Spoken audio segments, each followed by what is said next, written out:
using whichever method you like. You know, oh hang on, my end of this. You know, I use a big strip cutter. You may not, you may use a long ruler, cut yourself a 0 line, cut yourself a,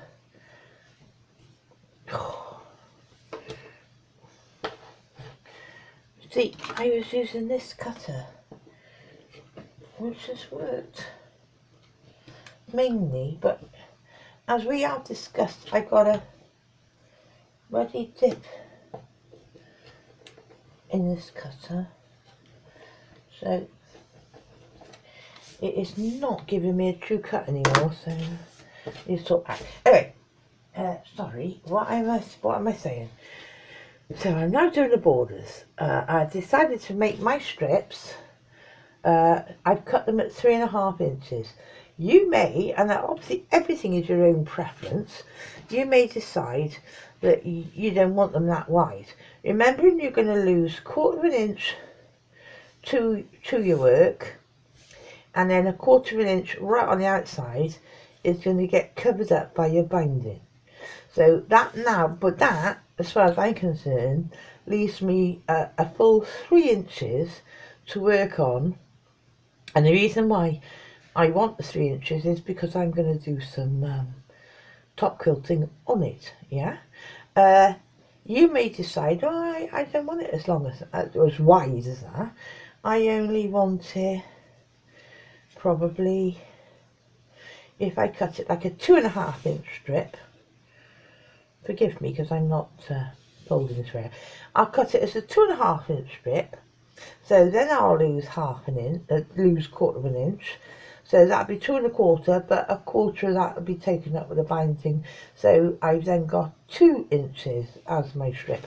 It's entirely up to you. I decided to go with 3.5. I've already plonked on,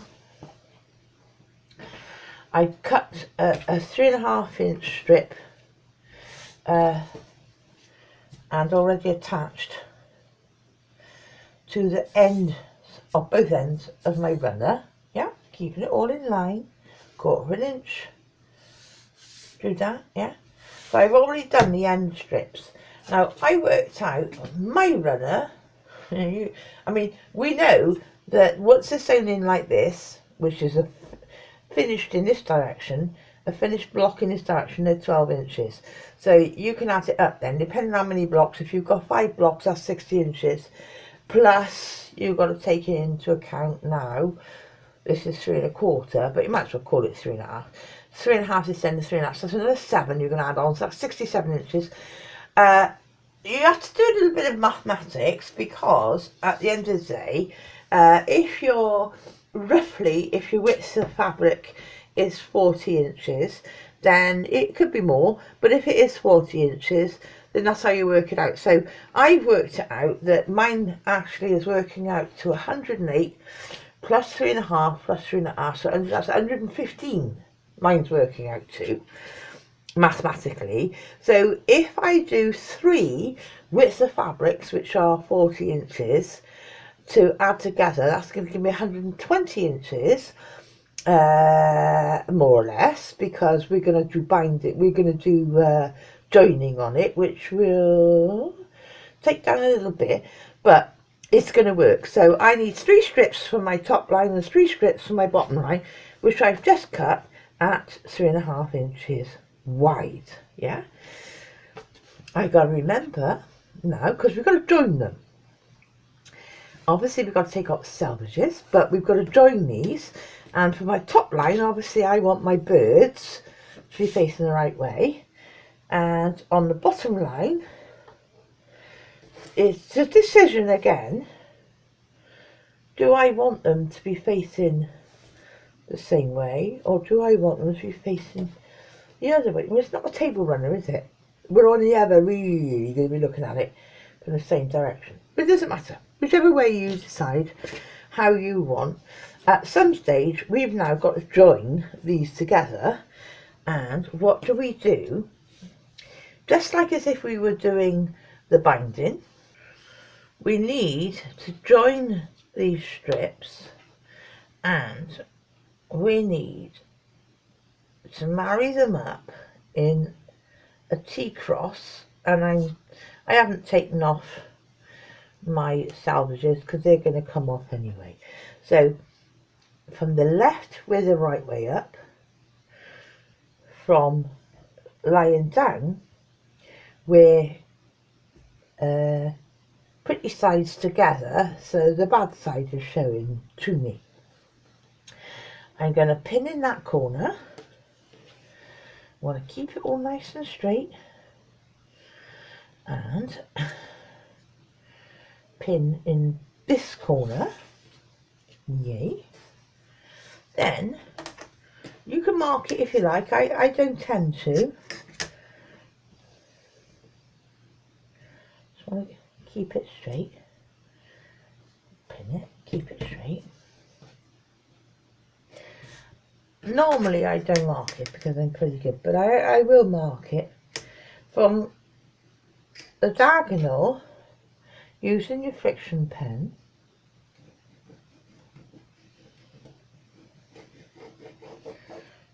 Oh, my friction pen. I'm having a bad day actually. Oh, it's not too bad now, right? So use the ruler, draw yourself a line. That's your sewing line. Once you've got this is quite big, so you could put more pins in. As long as you're keeping it away from your sewing line, you could put some more pins in because it's quite a large. This is quite a large strip, yeah. So we're starting there and ending there, and we will sew that diagonal. 1.80, the same as if we are piecing. So I've just done it exactly the same as I did before. Pinned it, drew my line, put more pins in to secure it, and now go and sew that line. Bring it back to you and say, okay, take your pins out.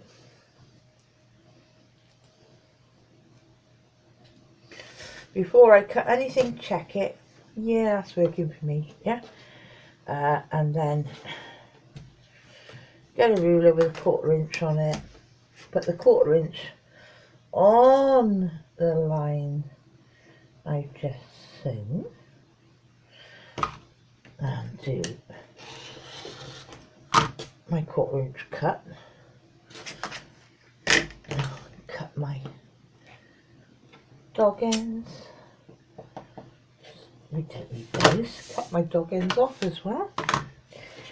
And then from the wrong side, for the moment, I'm just finger pressing it open. First of all, I just feel with my fingers, then I give it a stretch, and then I give it a nail press. Yeah. So from the right side, yeah. Still got my birds, still working for me, and I still got. So now I've got 3 pieces joined together. One there, one there. So now I've got my outside borders to attach to this quilt, to this bed runner. Right. So once you've found your centre point, the best thing is to have it across your material, knowing that your birds or whatever's on your particular fabric is facing the way you want it to do, and then bring it down, yeah. So my centre, more or less, of this block is coming down to my centre line on the block, so I'm happy about that. Now, I showed you, before we go any further, I showed you how to press and get these things to line up, yeah? Now, obviously, as you can see, I've not cut anything, I've not straightened anything up, I've not cut anything, right? So, doesn't matter though, because we've got 1/4 inch to play with here. So there's my centre line, and I'm lining it up, and I'm going to put, this is my border, I'm going to put a pin in there. I'm going to put a pin in at the end of that block. We've got nothing to match up, but what we are trying to do is to keep everything straight. Yeah, and remember, I am quite confident that my blocks are in a straight line. If you're not, or if something has gone, you know, awry with the way that you make your block, you've made your blocks, and even with pressing, you haven't you haven't evened that out, then you may need to take a ruler and you may need to cut your blocks to match. I don't, not on this one, I really don't. Okay, and I'm not forcing or pulling or messing with this in any way. I am just laying it down, just one on top of the other, and just laying it down from the middle outwards on my blocks. I'm doing one side first to make sure I've got enough. Oh. So this is how I'm going. Have I got a pin? I've got a pin in there, and I haven't got a pin in here, right?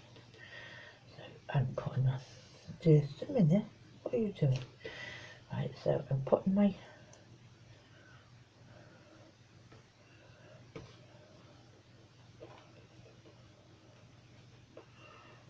pin in.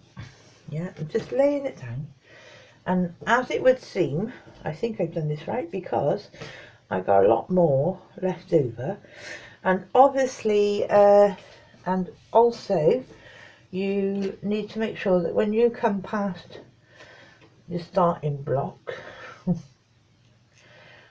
I put another one in there, and we're going right past the end border that we've already put on. Okay, so I'm putting the pin in there.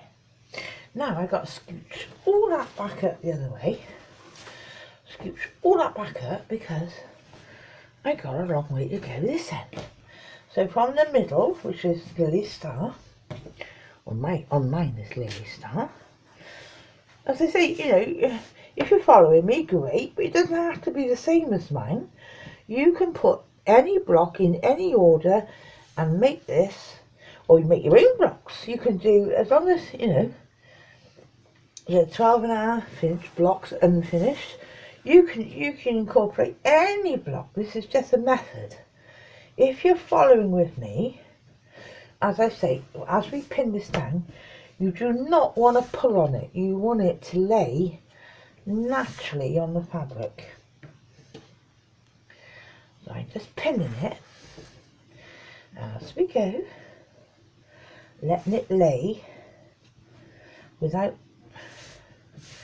any sort of like, I'm not pulling or shoving or doing anything.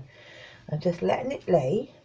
These are not cut on the bias, these borders, because we're square, you know, they're just, you know, there's no curves. So they're just ordinary cut from strips. Where's my last pin? There. So I'm going to put, oh, run out of pins. Oh, hello, more pins required. Back 30 now, right. So I'm just pinning it along the way, letting it lie naturally against that edge. Yep, just pinning, and I will pin to that edge. Okay, so that's my top. You've taken into account that if you've got a one-way pattern, it's the right way up. Yeah, I've now pinned my top border all the way along. So the next thing is to sew 1/4 inch all the way, the whole way, all the way down. You need to, what I will do to get it under my needle and not have it all on the floor and what have you, is to just, I'll start that end because this is on the right side, I just roll up, just roll up my quilt top,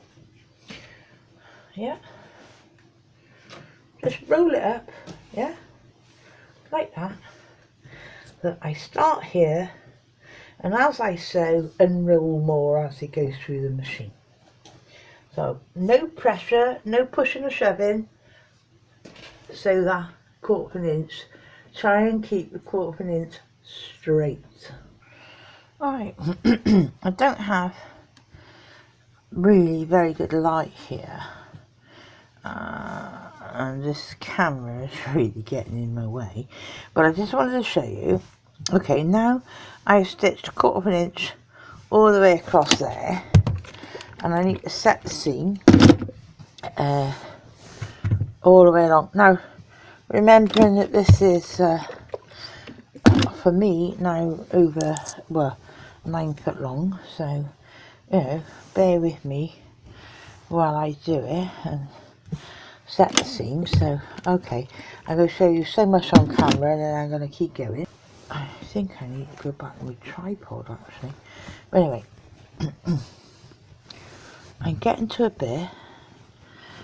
It's very difficult to do this, and my camera is about 3 inches away from me, so this is very difficult.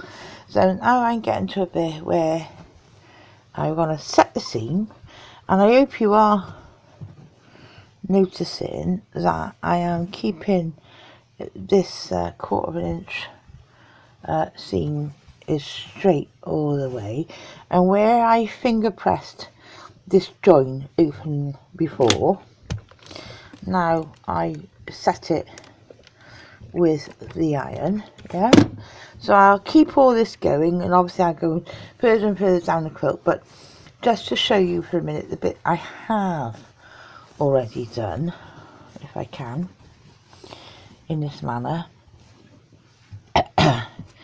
Now obviously what we need to do is, starting one end or another, is we're just rolling it back so the seam will face upwards away from the white. I am literally going to just also press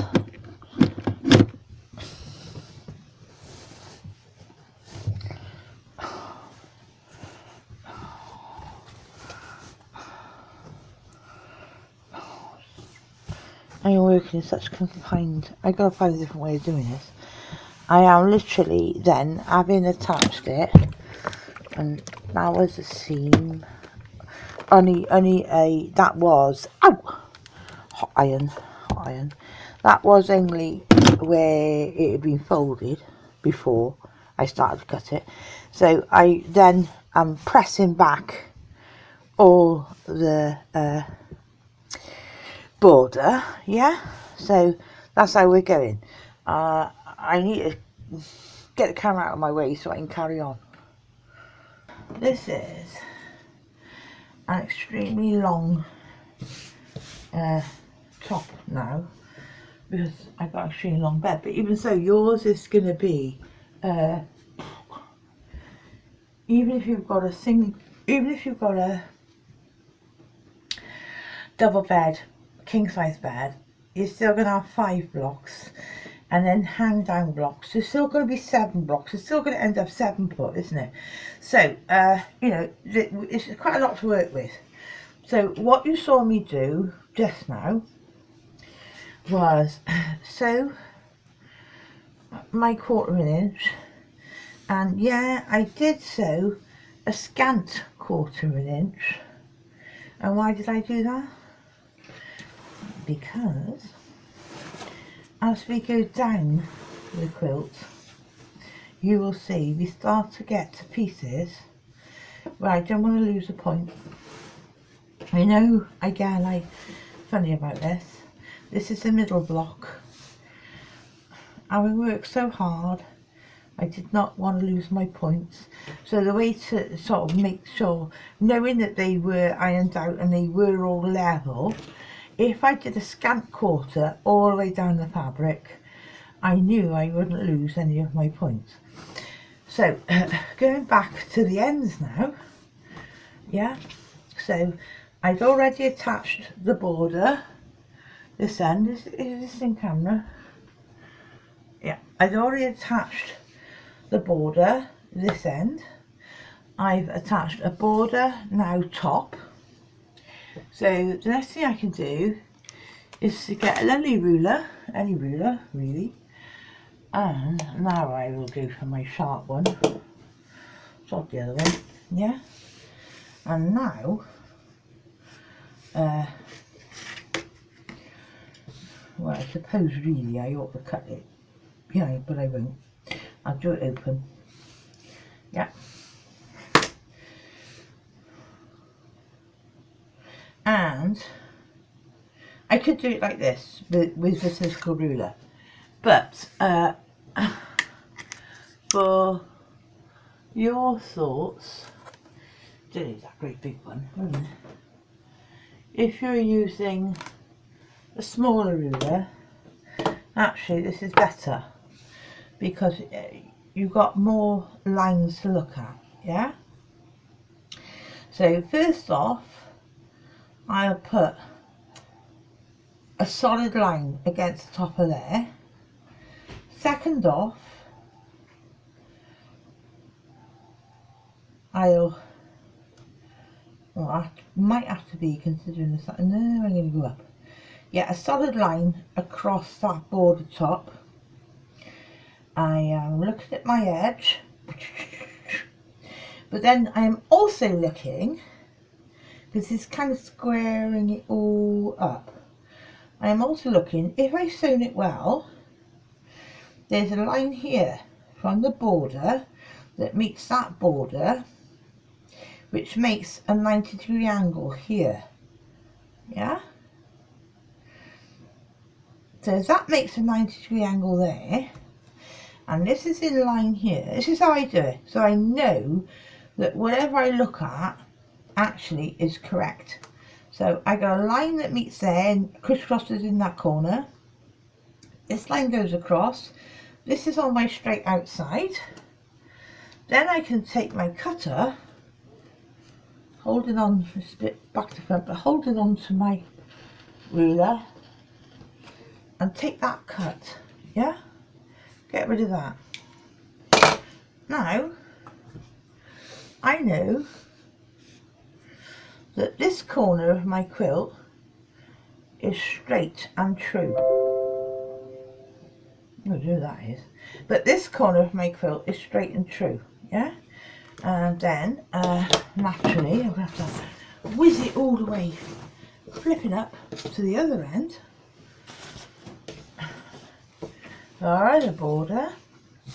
Exactly the same. I get this nice ruler and I put a line on my stitch across there, and I'm keeping it in line with my upsides, and just check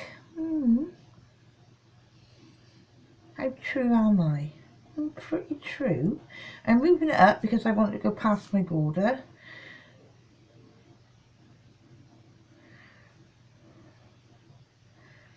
Yep. Checking that my ruler is square. Yep. Good. All good. And then boom, off you go. Now I know this corner is square. Yeah? Not bent, it's not twisted, it's not at an angle. That's true and square. So now naturally the next thing for me to do, I got 3 more strips, whoops, that I am going to have to join together in the manner that we did. And considering really that this is I've now turned this into a one-way fabric because of my L. I want my birds to be that way up at the bottom as well, so I will attach the next 3 strips I've joined together so that they mirror, you know, so that so they don't mirror, so they are the same way up as those birds, and put my bottom strip on, my bottom border. Okay, again I will be using a scant quarter.